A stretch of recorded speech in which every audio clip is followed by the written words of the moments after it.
And You I had got to Jackson. It was just overwhelming. Yeah.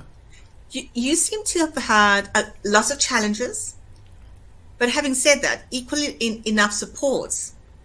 There's people that supported you through your journey, right? Well, my advisor used to say, God protect babies and fools. It's always prayer and perseverance that gets me through. There's nothing, I know that there's nothing that I have done personally to have deserved not just the mercy of God, but the grace of God that has Sure. gotten me this far. Because I tell people I tell people snapshots of my story, and they can't believe that I even survived. I have a line brother that used to say, "Well, if Najja can deal with all the stuff that he dealt with, I can do anything." Right. Um, so when I got to Jackson, Jackson was my first time realizing that there was a third world country in a first world nation.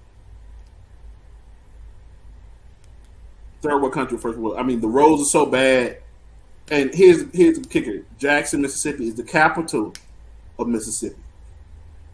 The governor of Mississippi does not live in Jackson. The governor of Mississippi lives in Oxford, an hour away. Jackson is a predominantly black city. They intentionally defunded Jackson, Mississippi, to the point that the potholes in the roads are so bad that they're craters, and you can bust your axle. Tire. No, not just a tire. The axle. Oh, it's that bad. It's that bad, right? It got so bad that it snowed. It dusted. I'm from Baltimore. It dusted, right? Snowed, which means you can still see the ground. And the water pipes burst in the city for 2 weeks.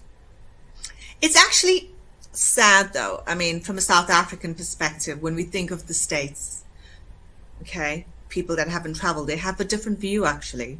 They think that Black Americans are pretty privileged. And you have equal opportunity, you have equality prevails, right? And it is the land of the milk and honey from an African perspective. But the reality is a far cry from what truly is, what happens on the ground. And I mean, your stories are telling. Yeah, I mean,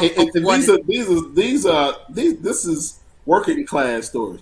Listen, you gotta understand, equality simply means you have equal right to be poor, hungry, tired, and oppressed. It does not mean you have equal access to anything. What we should be striving for is equity, not equality.